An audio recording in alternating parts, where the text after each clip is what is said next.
welcome to the virtual colloquium by Institute of Teacher Education International Languages Campus, IPG KBA, with the theme Humanizing Teaching and Learning, the Dynamics of Language Education in the Waves of Global Change.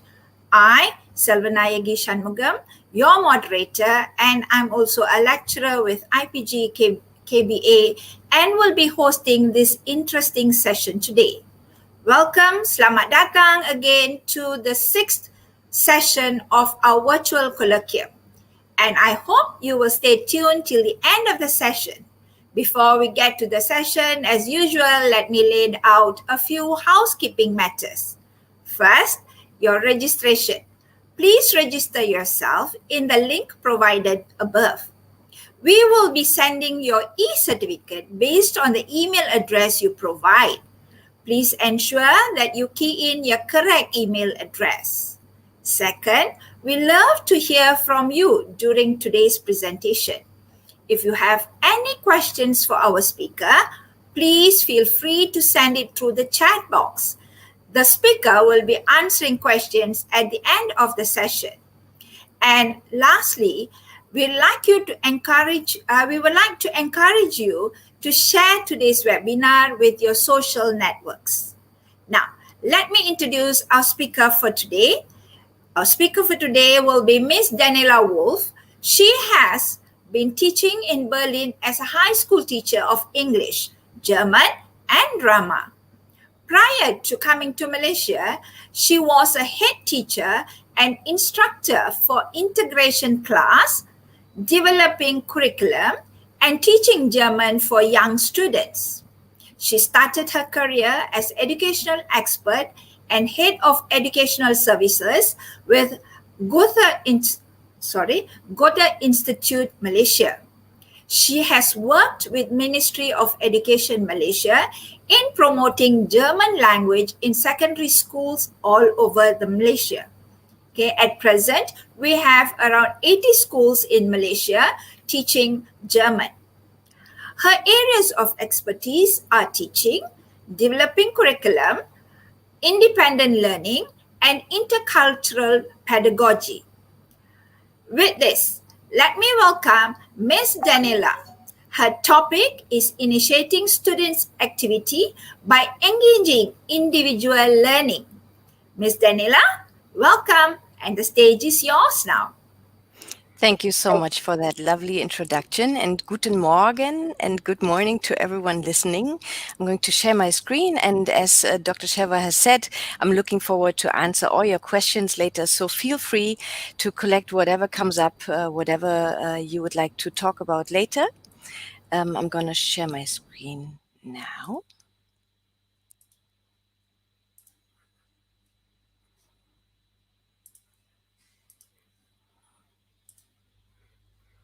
I hope you can all see. So as Dr. Sheva said, my topic today is initiating student activity by engaging individual learning as part of humanizing teaching and learning. My name is Daniela Wolf, and I'm from the Goethe Institute Malaysia.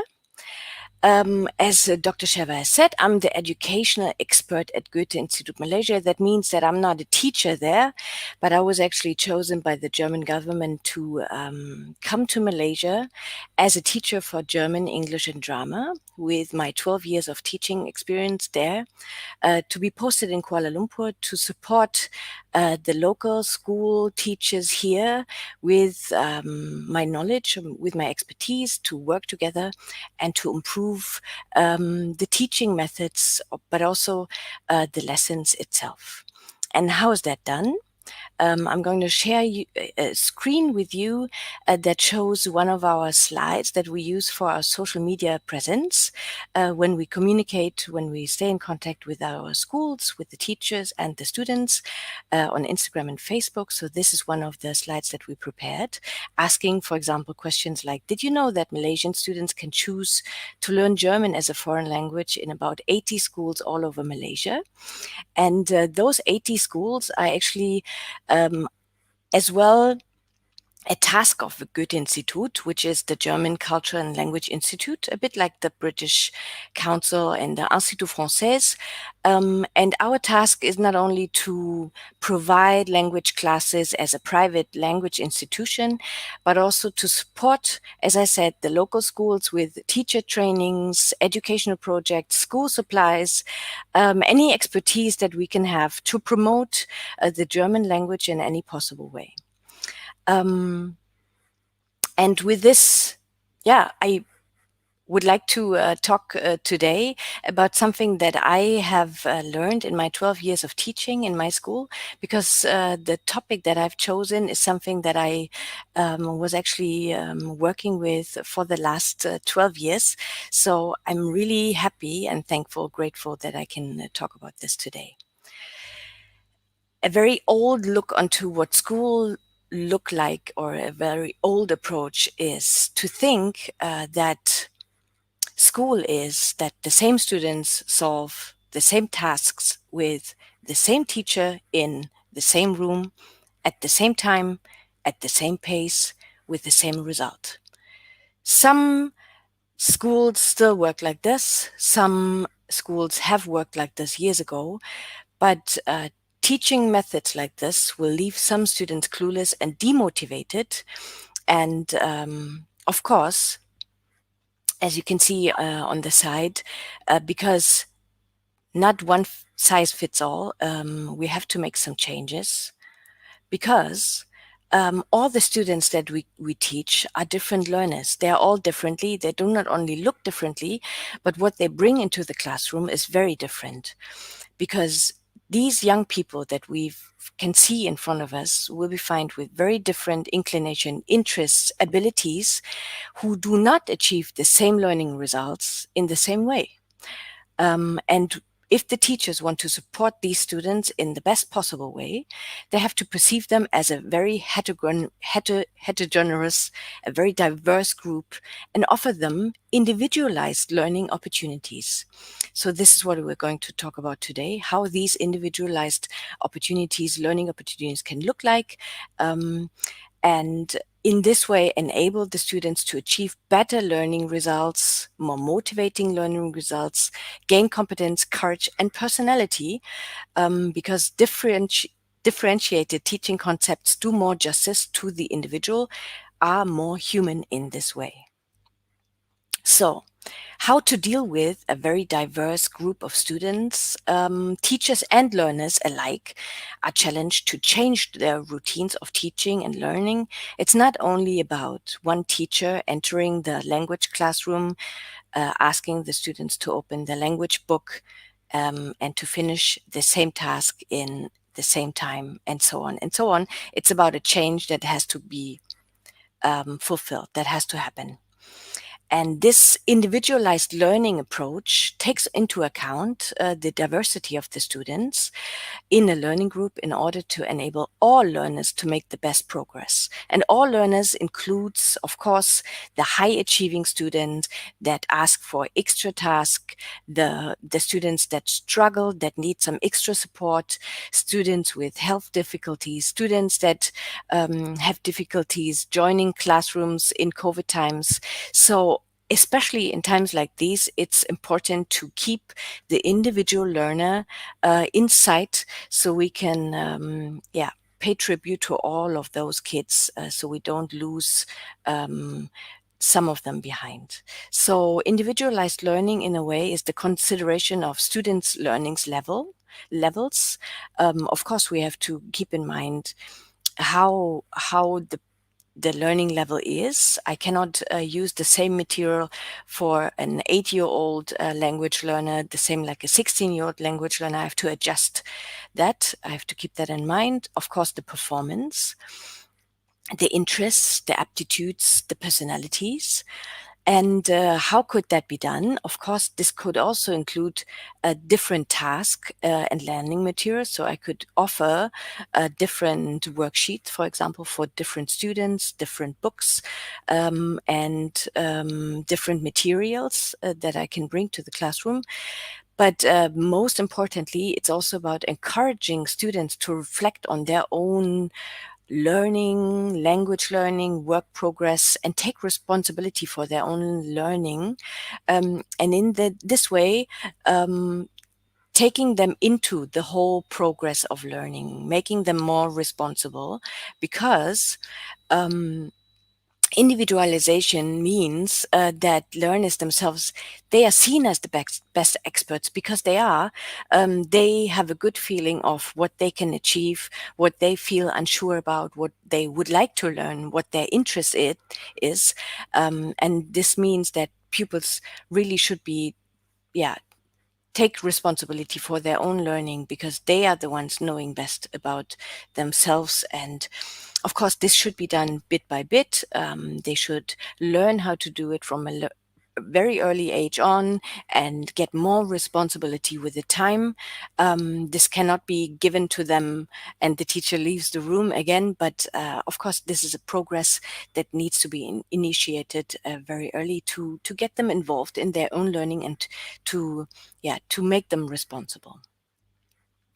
So, how can individualized learning be done? There are different changes or adjustments. So, for example, systematic impulses, the reduction of a group size, a learning group, or the increase of the numbers of teachers that can be sent into a group, to, of course, make the teacher student interaction bigger, to give the students the chance to have a learning guide next to them. If you have a group in front of you with 30 students and just one teacher, of course it's very hard for this one teacher to adjust the learning to all 30 students in front of him. And this is one way to pay credit to that. Like I said, material impulses, provision of individual tailored materials, but also changing the way that you teach by opening lessons, engaging independent learning and skill orientation. And what I will show you now is I'm going to give you some examples of how lessons can be adjusted. And I will give you some examples from my own teaching, and I will explain a bit more how individualized learning can look like. Before that, I would like to show you a screenshot of a teacher training that I did in Germany, taking into account all these criteria that individualized tasks should have. So, of course, not many of you might be able to translate the German words. That's why I translated below. These individualized tasks should consider the curiosity of the children. Of course, they should ask them to be curious, to find out things themselves. It should trigger some intrinsic motivation. It's not only about the teacher asking them to do the task, they should get a task that they really want to do. Tasks should be creative, or ask the students to be creative. They should ask for some kind of flexibility in the students. The task should be important. They should have some kind of relevance in the year 2021. Maybe the context that the task is given is somehow related to nowadays. Of course, it should consider different learning strategies that the students can choose from. It should take into account individual initiatives, so the students deciding themselves how to approach things, how to start. Cooperation in some way, so maybe let the students ask or let them choose who to work with, find their own working groups, and interdisciplinary, because it's not only about language learning. When it comes to writing a text in German as a foreign language, in English as a foreign language, but you can also find a teacher from other subjects and work together and find a good task to join those forces. And how this can be done, I will show you in a bit.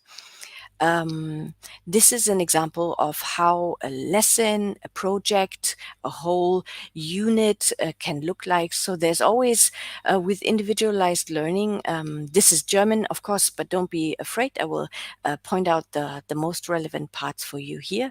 You can see the arrows and the stars. So there's always an input given in the beginning, some kind of lead in, some kind of activation of previous knowledge, some kind of activation of a problem, the questions, goals that are written down in the whole class with everyone, and then talking about what the actual task is, what the project is about, and what the possibilities are that the students can choose from. And secondly, the working phase.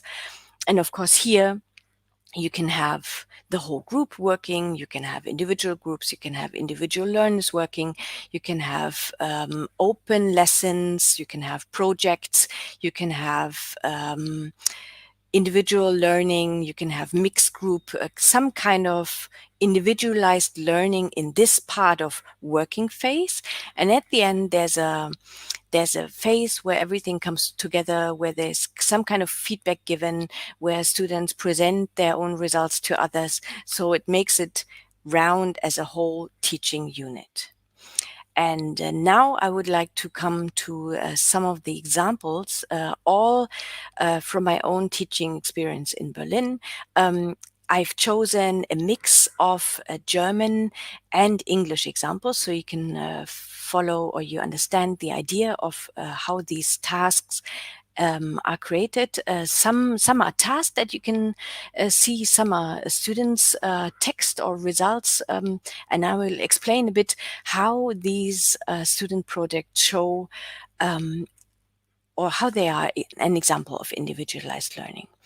What you see here is a love letter to a body part written by I would say, a 7, no, maybe 8-year-old student.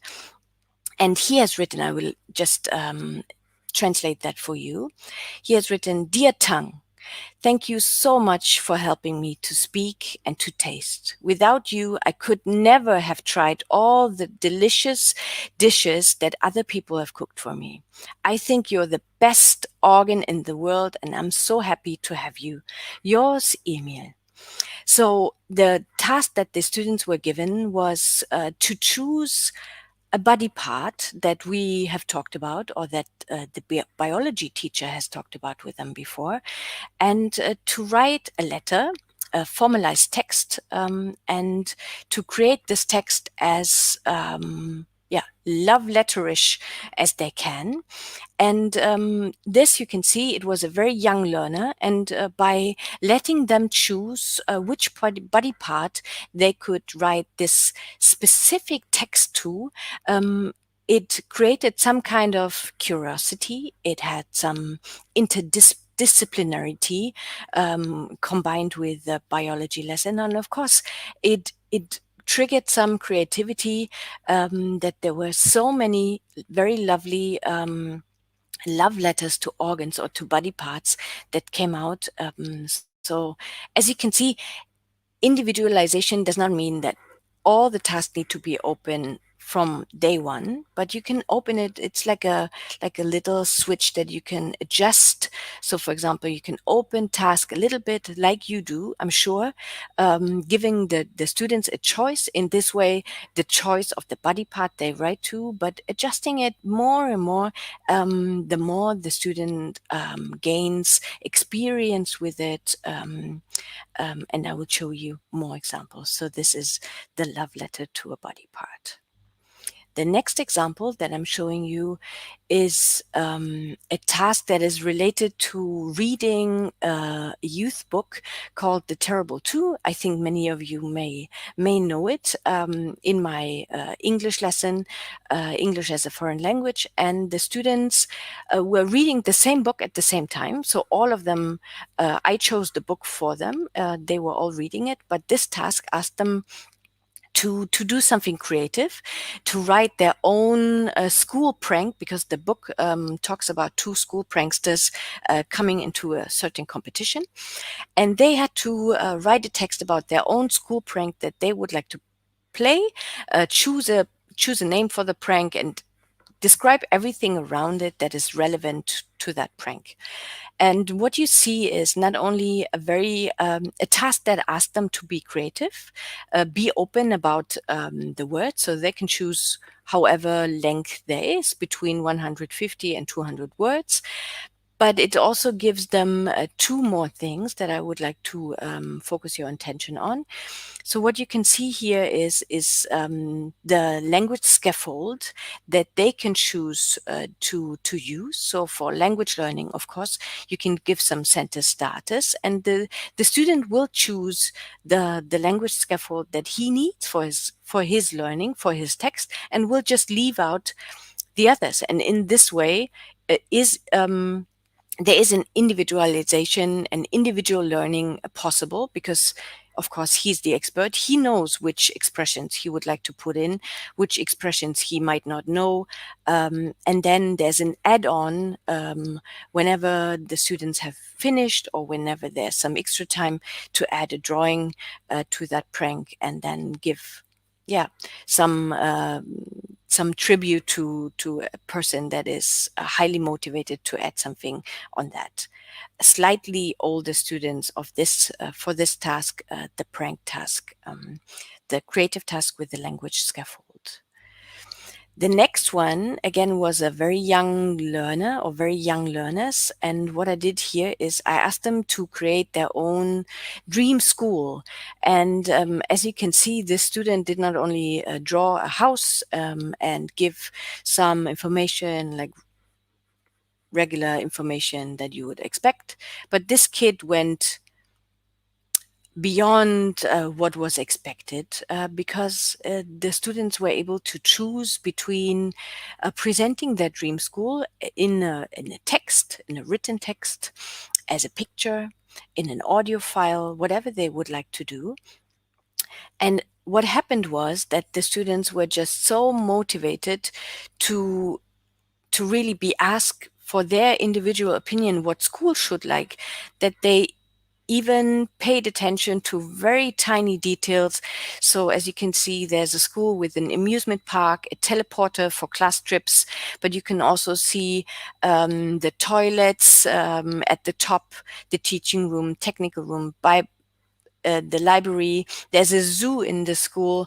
There are rooms. There's a swimming pool in the schoolhouse, and the gymnasium downstairs.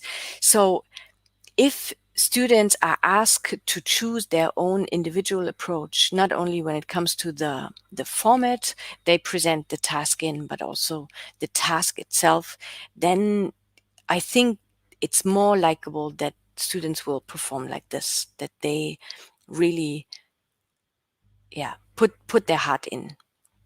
The next task, or the next project that I would like to present to you, is a project that I did with a class. So of course, when it comes to teaching, you can choose a book, a literature for the class to read, as many of you do, but you can also let the students choose which book they're most interested in. As I said before, the student is the expert. He knows best what he or she is motivated by. So what I did here is to send the students onto a little journey. I brought a huge box of different books that they can use, that they can choose from. So the students were asked to have a look at all those books that I provided. They could have a look at the book title. They could write their own impressions to the book title and the cover. They could read the text, or the short summary, given an insight to the content of the book.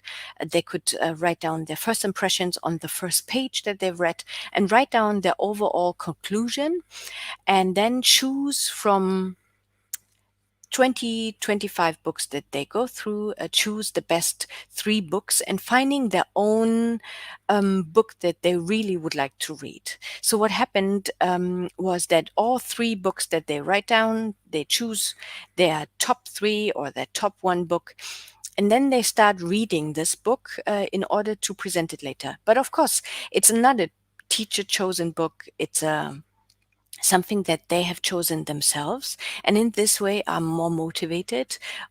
Um, and here in this task, they are also asked to reflect their own choice, reflect their own learning somehow. And this is also a way to help the students, to guide them, to ask them, okay, why did you choose that? Why did you make that decision?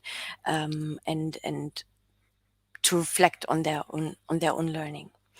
What happened after this book choice was something that is called Book Slam. And I will show you that this is again another example of how individualized teaching or individualized learning can take place. So after choosing any of those books, the students were asked to think of how they are going to present what they have read about their book.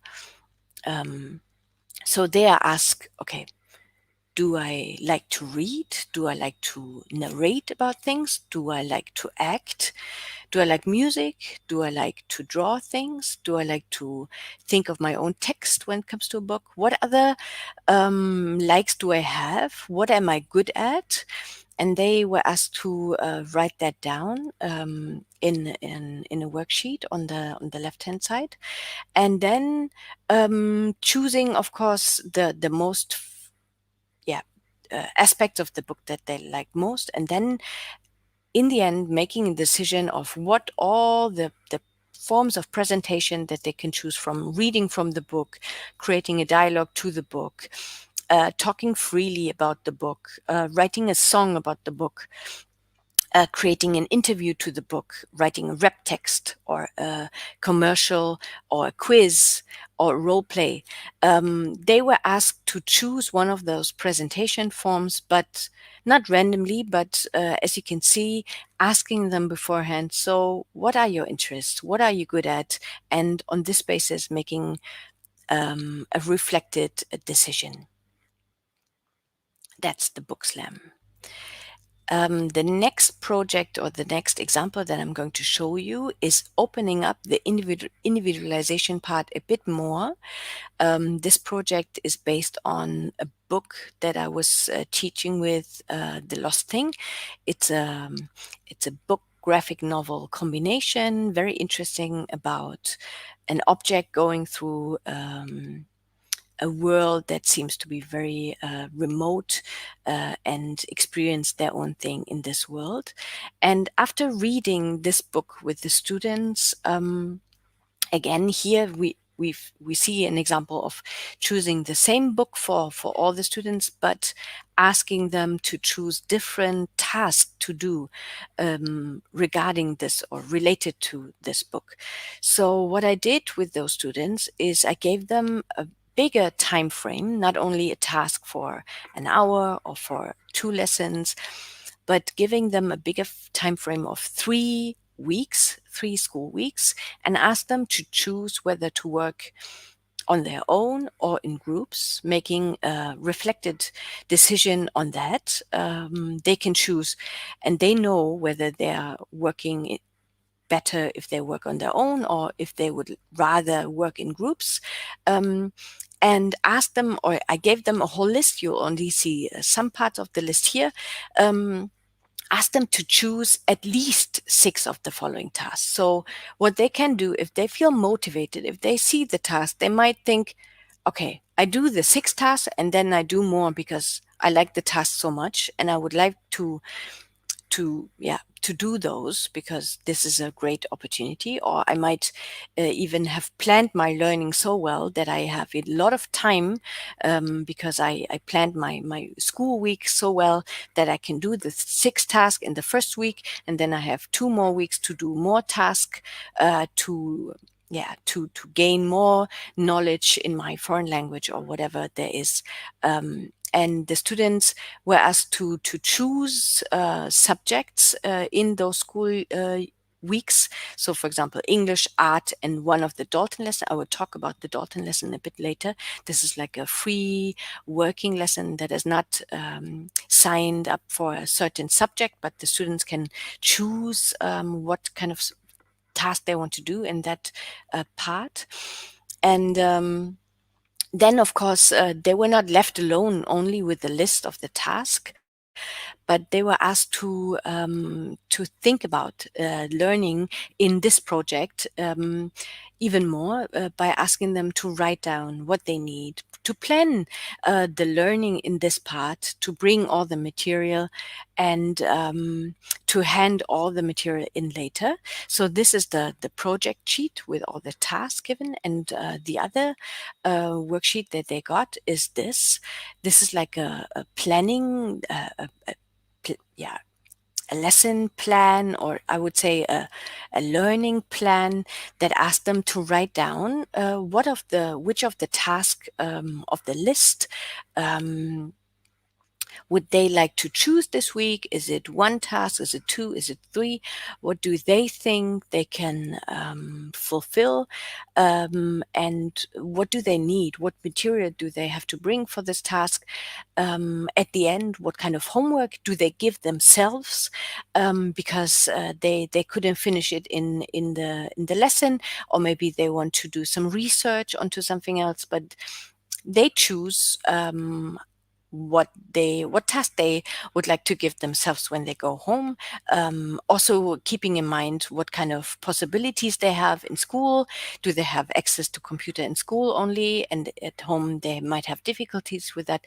So having them not spoon-fed with the material, with the task, with all the processes in learning, but taking them into this process and letting them think about all those kinds of aspects of learning and making them experts in this way. And after this has been done, all this reflection has been done for 1 week, for one learning week, of course, we asked them to think or to look back on how the week has gone. So how did it work out? Was the plan fulfilled? Were the tasks done? What is the conclusion looking back at the learning in this week? Was there something that the student might have realized? Was it too, was he or she too slow? Was there something not well organized? Something that was disturbing? Was there a decision in learning that should have been made differently? And what are the conclusions for the next week? What are the adjustments that this students would like to make for the next learning period?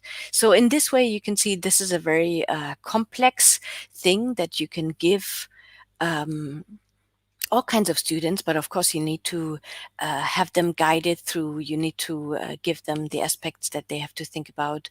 The first plan like this should be filled in with the help of the teacher and together with all the students, letting them ask all kinds of questions that they have. And of course the teacher is always in the room helping them, but more like a language helper, like a learning helper, rather than giving the input, making decisions for the students themselves. And what I showed you now are some examples of a modern learning arrangement that I've experienced in my school in Berlin, which does not only look at the tasks that are individualized or opened in this way, but what you can see on the right hand side is a plan of a week, like a weekly plan, and next to the subjects that are fixed, you can find the Dalton lessons. This is a concept from the US.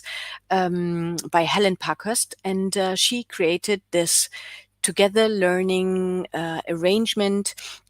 And we, as a school in Berlin, we thought, okay, our students are so diverse in their learning. We have to create a modern learning arrangement like this to pay justice to that.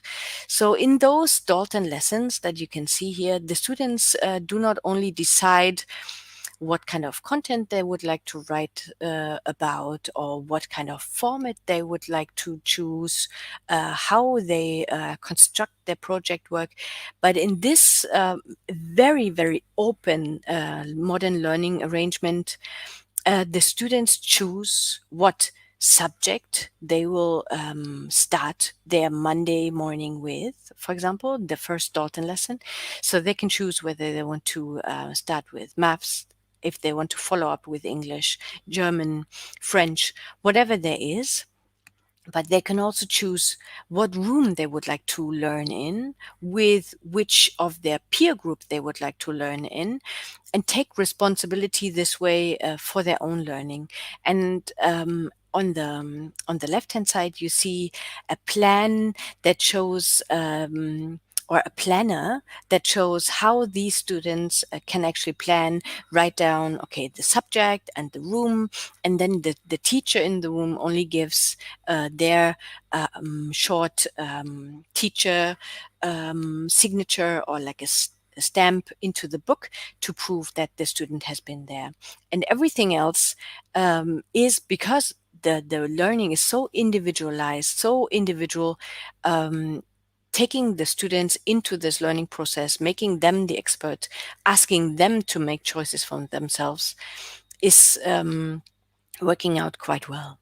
So these are only some examples of how individualized learning can be made, from opening task very slightly to making it, or to open it up bigger and bigger, not only on the task base, on the lesson structure, but also on the whole, how school arrangements, how learning arrangements in a school can be made to engage, or to enable students to learn this way.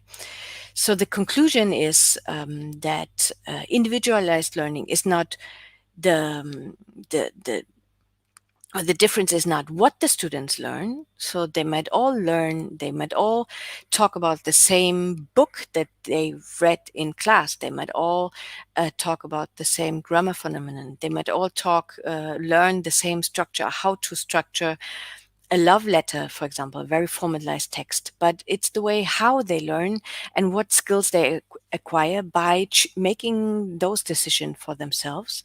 And individualized learning encourages and demands independent thinking, because they are asked to do those, to make those decisions. And in this way, it spurs each child on, so that he or she is neither overtaxed nor under-challenged. And if this happens, of course, they are always asked to reflect on that, and to adjust these little tiny pieces, so that their learning will improve for the next time. So I hope this was, not too long or not too short insight of how individualized learning can look like, and what the idea is behind it. And terima kasih and dankeschön. Thank you for listening. And I would like to answer your questions now. Thank you very much, Daniela. It was a very good sharing, and I liked quite a number of things which you shared with us, especially that there's no child who should be left behind, especially when during this time of pandemic. So Yeah. what you were telling, it is something very, very interesting. And I am happy that we are language teachers, so we don't abide by any kind of rigid syllabus. The only thing Yes. which we look at or we have to abide is make sure that our students get the four language skills which we have, Exactly. and Exactly. also their grammar and those kind of things. So we are lucky to be language teachers. All right. And another thing which I like to bring about is, especially when individualizing this kind of teaching, we also look at, like what you said, the differentiated learning. Either we look at the process or the product. Okay, like the Hmm. Hmm. process, we go according to our students, and the product, they decide on what they want to achieve. Okay, and Yes. like what you have said, that we can also incorporate with other other subjects. Okay, for example, like what you did on your letter writing about my love letter. Okay, that is also interesting, where I think somehow the aesthetic values can come in. Okay, there are a lot of things we can incorporate. It is really, really wonderful. Okay, it is actually on how we teachers, or how we go about setting the pace. Right. Exactly. Okay. There is a few questions. There are a few questions for you. The first Mhm. one, I think we will take from Mr. Muhammad Sabri bin Mahmoud. Okay, what he asked is, now that we are going online, okay, everything is online, what is the common problem that you have encountered in online classes? Maybe you have done some online classes, so what are the common problems which you have encountered? Would you like to share? Mhm. I haven't done online classes myself, but of course, working together with the 80 secondary school teachers that are teaching German in Malaysia, I've seen it in Berlin as well, that the access to internet for the students is a very challenging thing. Um, and I think this is very hard to include all the learners into the process without any internet connection, without access to the IT equipment that they need. So, for example, there are families that share one smartphone or one tablet, and how can a family of five, how can they all follow up on the online classes if they don't have the chance to do that? So I think this is a really tough thing to do. I think I think the teachers here in Malaysia especially have done a wonderful job adjusting to this situation, the change that has come to them in all other areas as well. But of course, getting this expertise from one day to the other, trying their best to create online classes, to get the language learning into this online classroom, finding new formats. I think I saw that there's a lot of new and very creative ideas how to keep the online teaching going, especially when it comes to language, which is not easy. Yes, that is very true. So it is a lot of sacrifice, a lot of Mm. thinking, a lot of ideas to put in. It's kind of a difficult situation, because the teachers have to think a lot, and to ensure that all students are given whatever they are supposed to get. Okay, Yes. that is good. Okay, the next question is from Muhammad Wasim. Okay, this is particularly he is asking for English, but as a Mhm. language educator or a language expert, I think we should be able to Mhm. answer. Okay, Mhm. he is asking for, do you have any advice for parents to help their children to learn? Here he's asking for English language specifically, but then I think it can be across for all languages. So Of how? course. How to do that in the year 2021? I think for English learning, it's very easy because you have access to so many sources. I would advise the parents to come together with the child to think about what this child is interested in. It might be a certain anime, it might be a certain series that can be watched in the original, it might be a certain book that can be ordered, a language book with annotations, for example. It can be a certain project that the kid can be signed in. There's a lot of language activity going on in Malaysia.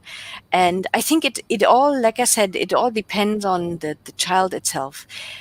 Interacting with the child, asking what the need is, what the interest is, and then making a decision on that basis. And I think there's a lot when it comes to movies and music. The access is unlimited with the internet. But of course, it's about not giving just any task to the kid, but finding what is interesting. Yes, that is very true. Like my personal experience of being a language teacher, I think the most important thing is the vocabulary. Mm, Okay, at the yeah, moment they have the vocabulary, then I think they have conquered half the task.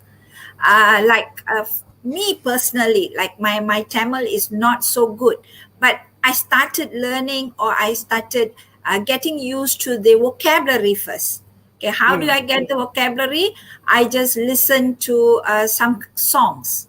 Say Exactly, from because there you pick, yeah, yeah. The new words have to be given or have to be learned in a relevant context. Yeah, it can be a true, movie, can be a song, and then they will be remembered, but it has to mean something to the kid. If it's just yeah, a series that the parents choose, they might not be interested and the words just true, disappear. But if yes. this series, if this movie, if this song is relevant to you, then the words will stick. The new vocab will stick. So I think the parents can introduce the children to some kind of animated movies or songs or something. Let them sing aloud. Let them just say the words. Okay, I think they should be able to get it. Okay, Mhm. then we do have another question from Elmi Azri. What he says is, when students do projects, okay, do they like in your examples, do they just take from one subject, or do they have from other subject? For example, do they take from science experiment and then they do it on English presentation? It can be a mix. Yeah, it depends on how open this learning arrangement is. Mm-hmm. So in some yeah arrangements, it could be that it's only one subject. But of course, the last example that I've shown is shows a whole school week. So the students can choose from a variety of subjects that they can work on, and there might be even some interfering tasks. So, for example, the physics teacher can work together with the English language teacher, and they can think of um, asking the students to create a little movie trailer for a product, physics product that they come up with, or whatever there is, what kind of task that they can give. And in this way, there's no limit to how to combine the subjects also for those tasks. They can stand on their own, being worked on individually, but also to be combined. Mhm. Yes. Okay, that's good. Okay, there's another question. Okay, this is very interesting. This is from Olivia. She's asking, how do we assess the students if the learning is individualized? How do we go about the assessment? That's a very, very interesting and very complicated task or question. Of course, if the assessments, if the exam papers are all the same things, if yeah, if the same task is given to the same students, again, this is going back to a very old-fashioned way of teaching. But still, I think it's important for the way that for the process beforehand, even if the assessment is not individualized, maybe the process beforehand can be, and how to mark or how to assess those individualized products.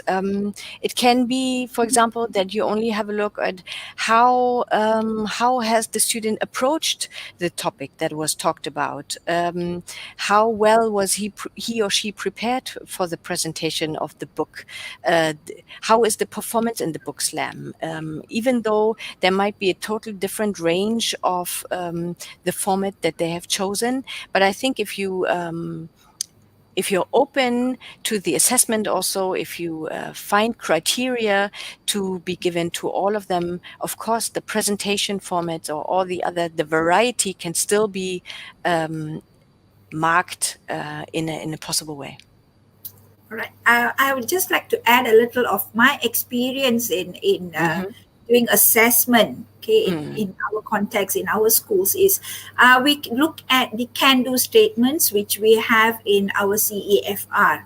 Okay, so since in Malaysia we go on with CEFR, so we look at the can-do statements and we gauge the students based on that, whether they are able to do certain tasks which we give them, because when we give them, obviously we have our objectives to achieve by the end of the day, the success criteria we have. Mm. So we will normally gauge them with that, and that is how I think is the easiest way to assess whether they have achieved or they have Yeah, not achieved. yeah, yeah. That will be the best thing to do. Hmm. Okay, Hmm. thank you. Okay, and then there is another question by Benedicto. He said is what he's saying is, how will you handle a class from a remote place considering their ability in using the gadgets and the internet connection? Okay, are we going to give them the same thing, or we are going to help them, and how are we going to help them without they being left behind? Hmm. Any idea on this? That's a very difficult task, and I wish I would give you the perfect answer to that. Yes, I yes. think we should try to find a way to reach out to all those students, find a way to make them learn, to give them, for example, those plans that you've seen.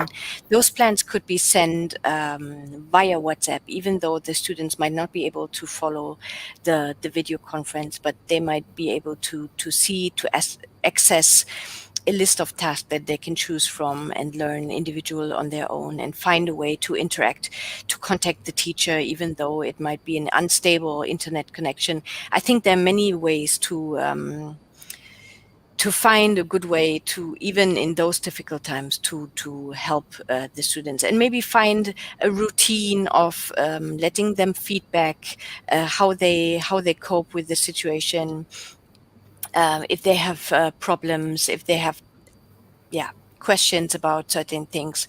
So I think if you find a way, opportunities to still interact with the students, nobody will be left behind, because you can always reflect on what's the reason for those difficulties. Is it the internet connection? Are there any ways to go around this? Is there the possibility of access to books? Is there a possibility that students in the same kampung can share their material, can meet up for knowledge exchange, working together in a group? There are many ways how to approach that. Yeah, I hope. Yeah, actually, it's the extra step that we have to take, and those kind of things, which is quite difficult, especially in Malaysia when we have a large group in the class. Okay, we Yeah. have like 25 to 30. Sometimes it goes to 45, 50. So we have to consider all the children. Okay, there Yeah. is one question here, one more question here. How can we encourage students to be more participative in this individualized learning, especially now online classes? Everybody seem to be asking you more on online classes On now. like that, because that's the topic right now. I totally understand, Yes, because that's what matters. I think it's the same answer. I think if you give a variety, a range of tasks for them to choose from, especially when it comes to online classes, if it's something that they can hand in a little video snippet that they can record. So for example, you can ask them to report on a specific issue in the foreign language, and let them hand in certain formats, an audio file or a little video, an advertisement, a TikTok video that they create. So something that they can choose from, something that they might be surrounded by every day. I think there's always the possibility of getting them interacted. But of yes, course, give teaching online classes and only give them input all through the day might is tiring, for not only for the students but also for us adults. And I think there must be a change. And if you ask them, if you get them into the process again here to choose from something that they are interested in, that they do, I think that's the most yeah, or the best approach. okay, there's this opinion given by one of our participants. They have been watching it, and it's very good. I like this very much. What he says is, if the child does not learn the way you teach, then teach the child the way the child wants to learn. Okay, Very that is good. what I think it is, Yeah. individualizing learning, and Yes. that is very good. So we have to identify the children. And there's Yes. another one which says that, okay, he is giving some ideas on, he or she, I am sorry, it's giving some ideas on how to improve a vocabulary and pronunciation. So watching CNN Mhm. and BBC is very helpful. I think yes, that is very helpful, and it will help us in improving our vocabulary and also pronunciation. Like most of my students who are teacher trainees now, I mean, they are student teachers. That's what I tell them: watch the news. Okay, that will give you some kind of idea on what is happening around you, and also it Mm-hmm. will help you encourage, help you learn the language. So that is very good. Okay, Any and kind of with that, authentic language input, I think, is important. Any kind of yes, authentic language modeling that the students can use. yes, that is very good. And also project-based learning. Okay, there's a comment which says that project-based learning is something which we should encourage. Yes, I think we Yes. should. And I think now with students with all the gadgets and all the applications they have, they kind of can come up with very good ideas online. They can, Yes. I feel that they are good at it. Okay, that is one. And there is one last question. I think we will take a last question. Hmm. That's very different and very interesting. Uh, it's from Kok Fung Moy. How to integrate culture in teaching the foreign language? What do you think about it? I think if you give a project or a task, you can always give a certain input. And I think culture can be put into that. So, for example, creating a certain situation, describing a certain cultural phenomenon, and then asking the student to interact with it. So, for example, imagine you are in Berlin and you're lost in the street, and your task is to find a good way to get to the nearest hostel. Write your own dialogue, or yeah, whatever.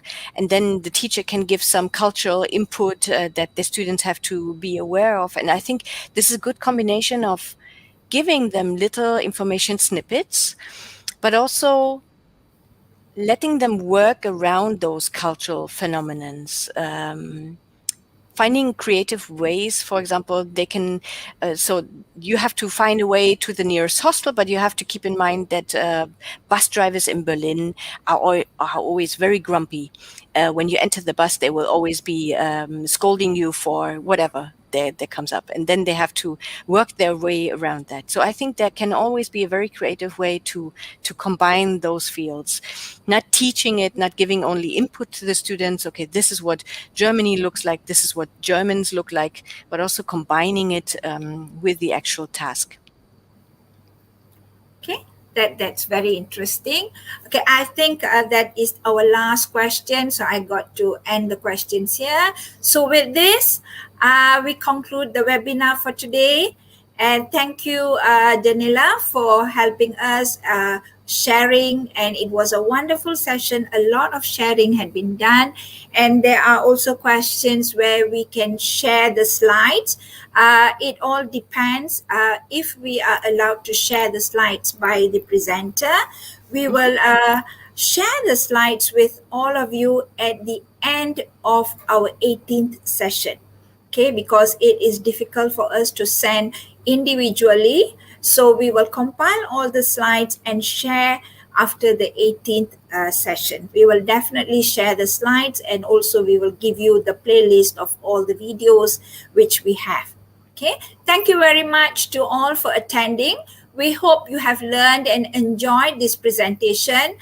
I would like to thank the Educational Technology Division, MOE, for the platform, our wonderful studio director, Encik Syarul Azhar Ali, the producer, Dr. Suras Kanagasabai, IPG KBA's own technical support, which we have Encik Muhammad Fitri Aziz bin Muhammad Alias, and to all our lovely rapporteurs from IPG KBA. Do enjoy our next webinar series on 24th September at 11:30 a.m., which is tomorrow. Okay, it will be at 11:30 and not at 11. Yeah, it will be at 11:30 a.m. tomorrow. Till then, goodbye from Malaysia. Stay safe and be happy. Thank you very much. Bye.